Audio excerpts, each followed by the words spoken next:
Hey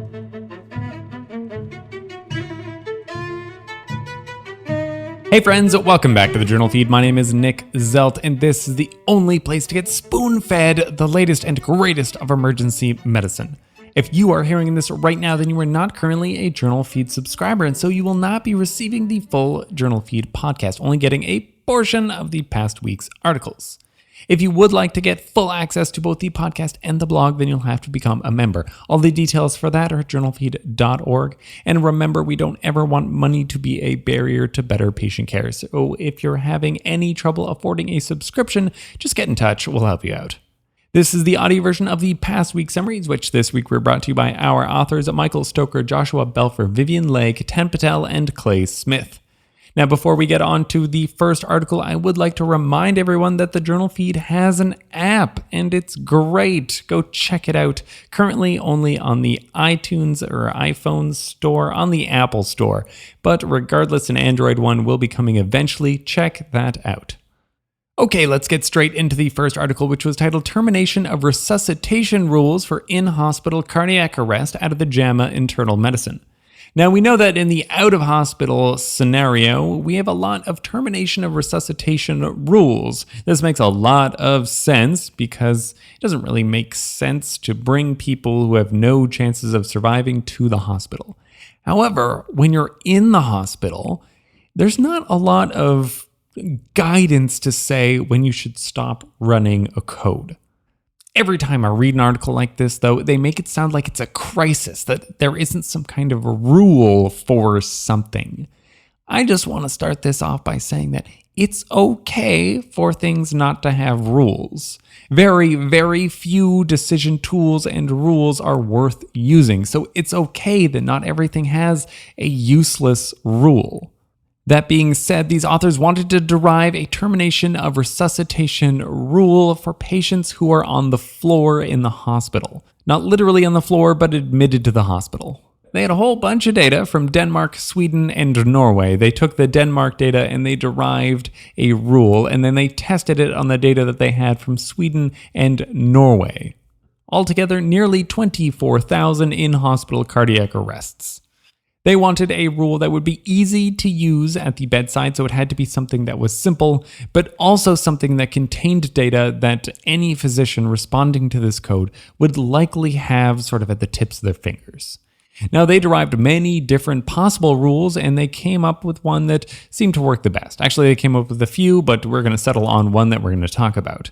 Now, here were the components of the rule. Was it an unmonitored arrest? Was it an unwitnessed arrest? Was the initial rhythm asystole? And has the resuscitation gone on for more than 10 minutes already?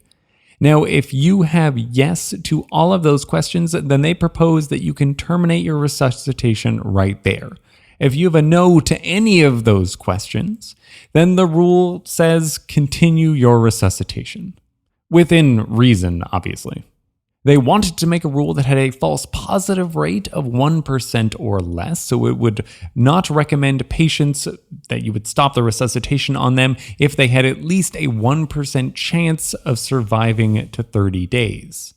And a positive rate of somewhere around 10% they thought was reasonable. So in at least 10% of codes, this rule would recommend that you could stop the resuscitation. What they ended up with this rule was a false positive rate of 0.6% and a positive rate of 11% from their cohorts. All right, so when an unmonitored patient who has an unwitnessed arrest has asystole on the first rhythm check, and you've already been running your code for 10 minutes, I guess that's fair to stop it. But typically, I'm going to run a code for about 20 minutes and kind of see what I can do about it, learn as much information as I can, and then I'm going to think about calling it. So I'm not really actually that desperate to save an extra 10 minutes in only 10% of cases. That's not going to be that much arrest time, and you're not losing a lot of resources by running a code for another 10 minutes. Not that this would generalize very well to the emergency department, but since patients are boarding so much down there, maybe it would.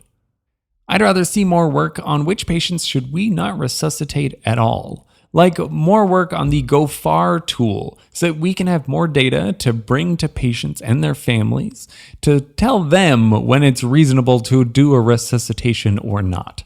That is more information that I would like to hear about. In a spoonful, these authors present a viable rule for early termination of resuscitation for in-hospital cardiac arrests.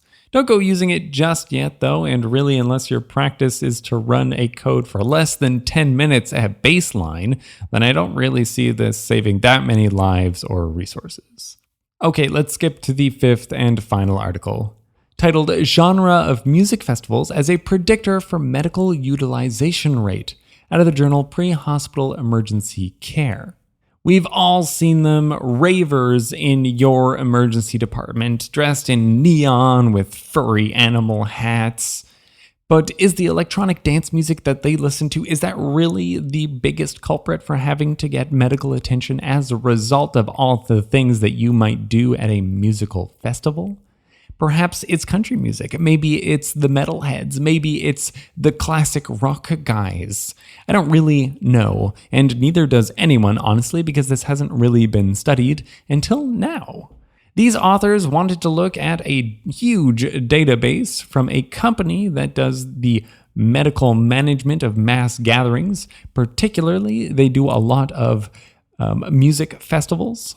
And this was a study out of the Netherlands, so these are Dutch music festivals.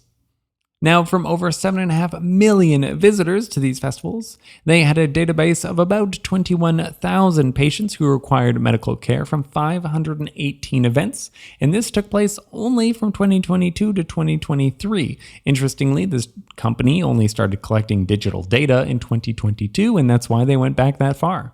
So they compared two groups, electronic dance music against everything else, essentially, which they called mainstream music, which seems a little bit artificial, but whatever.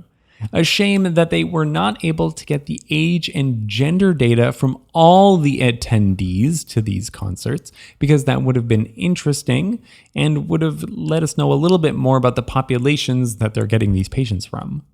Now, as you might expect, because you might expect people to do more drugs when they're listening to rave music, electronic dance music festivals are the bigger offenders for needing medical attention.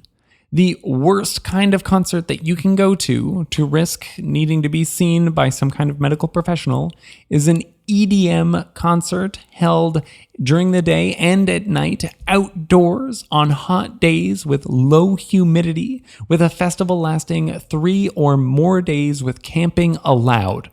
That is the worst kind of festival, or the most dangerous kind of festival. Just keep those kind of vague stats in mind the next time your kid asks you, "Hey, Mom, hey, Dad, I want to go to a music festival."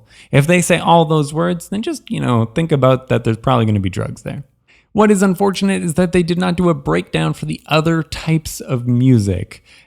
Pop music, rock music, country music. I'm just curious. I don't know that it changes that much about anything, but I'd really like to know a better breakdown. Now, there is no objective way to see what kind of music is what, but I think I would trust the authors to kind of vaguely group them together accurately enough. Now, how would this data generalize to, say, North America or the rest of Europe? It's really hard to say. This is a Dutch population, and so you're going to get Dutch drug use patterns, which, of course, we know that drugs and their usages can vary widely according to geographic regions. For example, they did not have a lot of opioids, whereas we know that in North America, there's a lot of opioids pretty much everywhere. So maybe other countries are a little bit safer with their electronic dance music. In a spoonful, electronic dance music festivals are associated with a higher rate of medical services use. I guess it's official. All those ravers are potentially doing dangerous stuff. Okay, let's do a wrap-up of everything that we talked about today. From the first article, a new rule for early termination of resuscitation in the in-hospital setting just arrived. Don't start using it unless they have robust implementation trials. And then from the fifth article, if you are going to forbid your kids from going to a music festival due to concern for drugs, then you're most justified if that is an electronic dance music festival.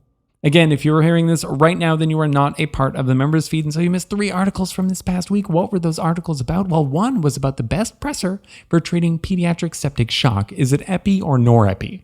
Then from the second article you missed, urine diptychs give near immediate results, but can you trust them in febrile infants? And then from the third article you missed, we did a review of everything having to do with pediatric cervical spine injuries and their clearance.